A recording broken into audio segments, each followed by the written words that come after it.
Bismillahirrahmanirrahim. Assalamualaikum warahmatullahi wabarakatuh. Perkenalkan kami dari kelompok 7 kelas psikologi B. Pada pekan kali ini kami membahas mengenai Pancasila sebagai ideologi negara dalam menghadapi tantangan globalisasi. Baik, sebelum melangkah ke pemaparan materi, perkenankan saya untuk memperkenalkan anggota kelompok 7 yang terdiri dari Syafira Bahar, Indah Wijayanti, Andi Naifa Nailah, Halimah Tusadiah, Andi Asri Ainun, saya sendiri selaku moderator, dan Neza Aisyah. Baik, seperti presentasi pada pekan-pekan sebelumnya, pada kali ini kami membagi materi menjadi 4 bagian, yaitu terdiri dari konsep, realita, masalah, dan solusi. Untuk materi pertama mengenai konsep akan disampaikan oleh Saudari Andi Naifa Nailah kepada Saudari. Dengan hormat saya persilahkan. Terima kasih kepada moderator. Adapun konsepnya yaitu apa itu globalisasi. Dari asal-usul katanya, kata globalisasi diambil dari kata global yang maknanya universal. Globalisasi juga diartikan suatu fenomena di mana batasan-batasan antara negara seakan memudar karena terjadinya berbagai perkembangan di segala aspek kehidupan, khususnya di bidang ilmu pengetahuan dan teknologi. Dengan terjadinya perkembangan berbagai aspek kehidupan, khususnya di bidang iptek, maka manusia dapat pergi dan berpindah ke berbagai negara dengan lebih mudah, serta mendapatkan berbagai informasi yang ada dan yang terjadi di dunia. Menurut Anthony Giddens, globalisasi yang telah merasuk ke seluruh negara di dunia ternyata membawa nilai-nilai budaya global barat seperti individualisme, liberalisme, dan materialisme.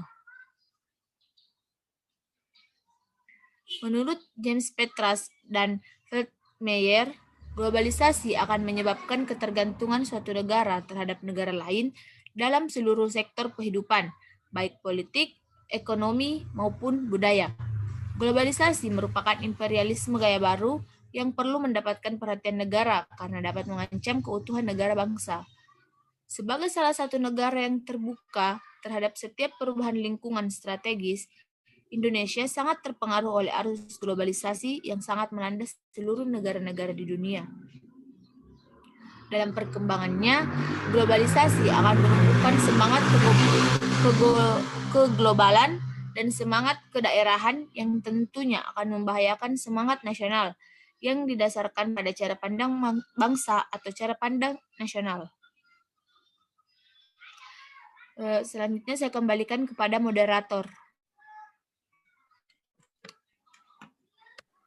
Baik, terima kasih Saudari Andi Naifa Nailah. Selanjutnya akan dilanjutkan oleh Saudari Neza Aisyah. Kepada Saudari dengan hormat saya persilahkan. Baik, terima kasih kesempatannya moderator. Saya akan melanjutkan penjelasan tentang konsep. Pancasila adalah dasar negara, ideologi bangsa, dan falsafah serta pandangan hidup bangsa yang di dalamnya terkandung nilai dasar, nilai instrumental, dan nilai praktis. Pancasila sebagai ideologi terbuka setidaknya memiliki dua dimensi nilai-nilai, yaitu nilai ideal dan aktual. Namun, nilai-nilai itu kondisinya dipengaruhi oleh nilai-nilai yang dibawa globalisasi, sehingga berdampak terjadinya pergeseran peradaban yang juga membawa perubahan pemaknaan bagi positioning Pancasila. Sri Edi Suasono berpendapat bahwa nasionalisme menegaskan bahwa kepentingan nasional harus diutamakan tanpa mengabaikan tanggung jawab global. Dengan demikian, Pancasila memiliki makna yang berbeda akan tetapi tetap satu, banyak ragam, tapi tetap mewujudkan persatuan. Baik, terima kasih. Saya kembalikan kepada moderator.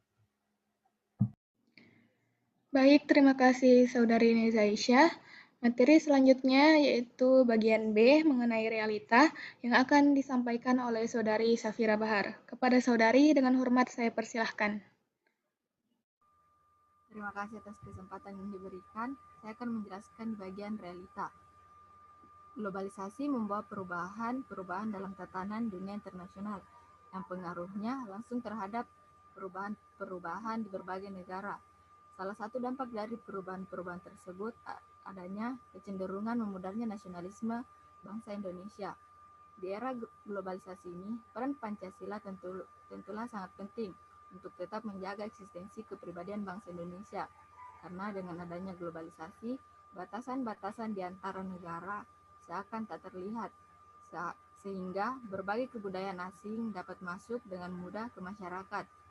Sehubung hal tersebut, generasi muda sebagai pilar bangsa diharapkan memiliki jiwa patriotisme dan nasionalisme dengan tetap bertahan pada nilai-nilai budaya Indonesia meskipun banyak budaya. Sekian saya kembalikan kepada moderator.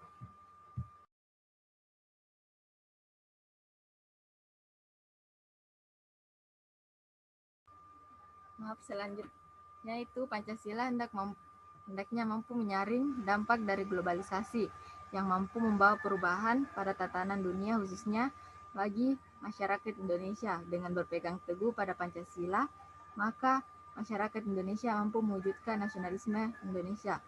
Tantangan Pancasila di era globalisasi bisa mengancam eksistensi kepribadian bangsa. Dan kini, mau tidak mau, suka tidak suka, bangsa Indonesia berada di pusaran arus globalisasi dunia. Tetapi harus diingat bahwa bangsa Indonesia dan negara Indonesia tidak seharusnya kehilangan jati diri karena hidup di antara pergaulan dunia. Terima kasih. Baik, terima kasih Saudari Safira Bahar. Materi selanjutnya yaitu bagian masalah yang akan disampaikan oleh Saudari Indah Wijayanti. Kepada Saudari dengan hormat saya persilahkan. Baik, terima kasih moderator. Di sini saya akan menjelaskan masalah banyak ideologi alternatif melalui media informasi yang mudah dijangkau oleh seluruh anak bangsa seperti radikalisme, ekstremisme, konsumerisme, membuat masyarakat mengalami penurunan intensitas pembelajaran Pancasila dan juga kurangnya efektivitas serta daya tarik pembelajaran Pancasila. Kedua, eksklusivisme sosial terkait derasnya arus globalisasi yang mengarah kepada menguatnya kecenderungan politisasi identitas, gejala polarisasi dan fragmentasi sosial yang berbasis sara. Ketiga, bonus demografi yang akan segera dinikmati bangsa Indonesia juga menjadi tantangan tersendiri untuk menanamkan nilai-nilai Pancasila kepada generasi muda di tengah arus globalisasi. Next.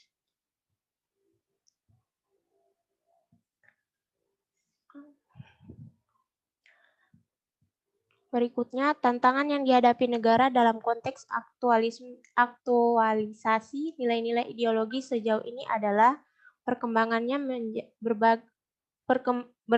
berbagai paham kurangnya yang sesuai dengan nilai-nilai ideologi Pancasila.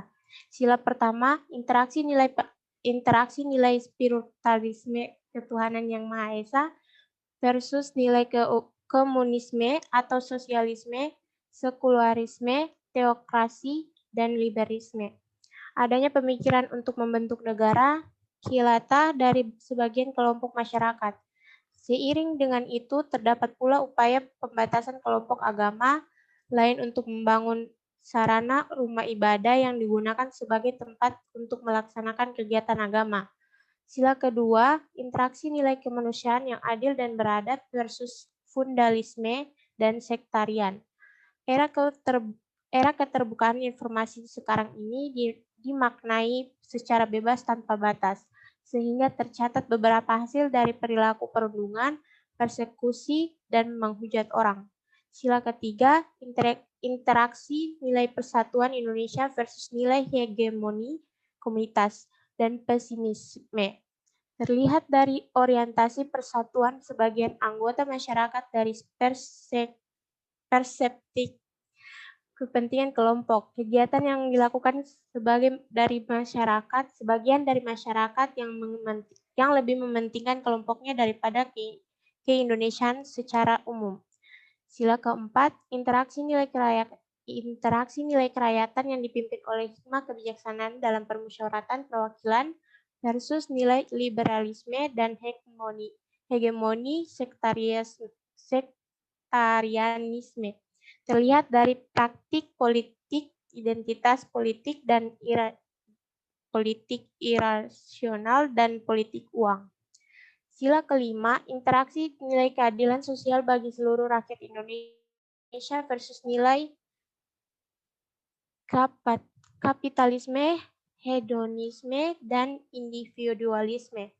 Tantangan aktualisasi nilai sila kelima terlihat dari pola peran kaum pemilik modal dalam menguasai pasar sehingga masyarakat kelas bawah dengan notabene-nya bermodal kecil semakin terpinggirkan. Tantangan terhadap nilai ini juga ditunjukkan melalui perilaku hedonis sebagian masyarakat.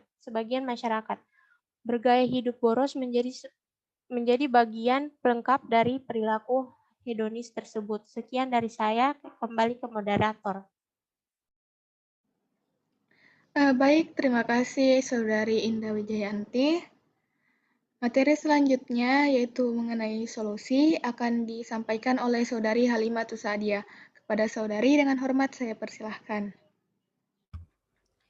Baik, saya akan mengemukakan solusi menghadapi tantangan globalisasi dalam konteks Pancasila sebagai ideologi negara. Dengan berlandaskan Pancasila, diharapkan pengaruh budaya asing bisa disaring sehingga bisa menjadi generasi yang benar-benar cinta pada tanah air Indonesia apapun keadaannya, tergantung pada bagaimana masyarakat Indonesia, terutama generasi muda, bisa menyaring budaya-budaya asing dan bisa mengambil budaya yang baik, dan menyaring yang buruk dan tidak sesuai dengan nilai dan norma Pancasila.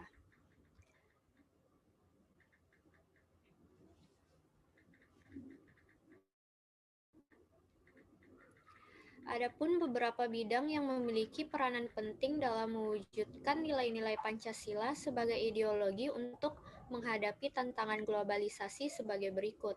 Yang pertama, peranan keluarga. Peranan keluarga memberikan contoh atau tauladan tentang rasa kecintaan dan penghormatan pada bangsa. Misalnya dengan menunjukkan para pahlawan pendahulu yang telah merebut kemerdekaan. Kemudian yang kedua yaitu memberikan pengawasan yang menyeluruh kepada anak terhadap lingkungan sekitar dan memastikan anak tumbuh dalam lingkungan yang baik. Kemudian yang ketiga, selalu menggunakan produk dalam negeri dan merasa bangga dalam menggunakannya.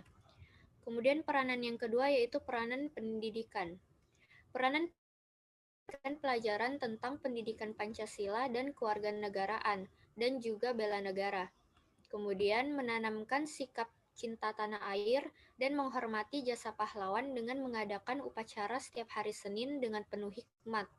Kemudian yang terakhir memberikan pendidikan moral sehingga para pemuda tidak mudah menyerap hal-hal negatif yang dapat mengancam ketahanan nasional. Dengan cara ini diharapkan para pemuda tidak mudah terpengaruh dalam berbagai hal yang dapat menghancurkan bangsa. Kemudian adapun peran pemerintah yaitu menggalakkan berbagai kegiatan yang dapat meningkatkan rasa nasionalisme seperti seminar dan pameran kebudayaan. Kemudian mewajibkan pemakaian batik kepada pegawai negeri sipil setiap hari Jumat. Hal ini dilakukan karena batik merupakan sebuah kebudayaan asli Indonesia yang diharapkan dengan kebijakan tersebut dapat meningkatkan rasa nasionalisme dan patriotisme bangsa. Kemudian yang terakhir yaitu lebih mendengarkan dan menghargai aspirasi pemuda untuk membangun Indonesia agar lebih baik lagi. Sekian pemaparan solusi dari saya kembalikan ke moderator. Baik, terima kasih Saudari Halimah. Itulah tadi segenap presentasi dari kelompok kami. Sebagai penutup, izinkan saya untuk menyampaikan kesimpulan, yaitu bahwa globalisasi sesungguhnya tidak dapat kita hindari. Namun, yang perlu kita perhatikan ialah bagaimana cara kita menghadapi seluruh tantangan globalisasi yang ada dengan terus menegakkan nilai-nilai Pancasila. Sehingga secara tidak langsung, kita pun turut menjaga dan mempertahankan Pancasila sebagai ideologi negara kita. Serta beragam solusi lainnya yang tadi telah kami jelaskan sebelumnya. Baik, itulah segenap presentasi kami. Terima kasih banyak dan mohon maaf atas segala kekurangan dan kesalahannya. Saya tutup. Assalamualaikum warahmatullahi wabarakatuh.